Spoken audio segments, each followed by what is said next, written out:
Телефон сатып аларда мына нәрселерге мән беріңіз. Қуаттандырғыш, яғни аккумулятор батарейка. Егер батарейкасы 4000 мА көрсетсе, ол телефон қуаты тез бітіп қалады.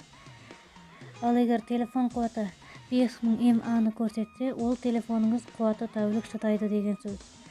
Тағы бір ескеретін жайт, құрылғы жады. Ол 32 гигабайттан жоғары болу керек. Одан төмен болса, сіз телефоныңызды көп бағдарламалар орната алмай қалуыңыз мүмкін. Телефонның қаптамасына мән беріңіз. Ол зауыттан фонтталған болу керек. Фонт қаптама сыртында болады. Егер қаптама ашық болса, ол телефон қолданылған немесе ауыстырылған болуы мүмкін. Қаптаманы ашқан соң, қосымша құрылғылар орнында ма екенін тексеріп алыңыз. Егер интернеттен телефон алатын болсаңыз, пікірлерге, яғни отзывтарға мән беріңіз. Нашар пікір алған телефонға жоламаған дұрыс.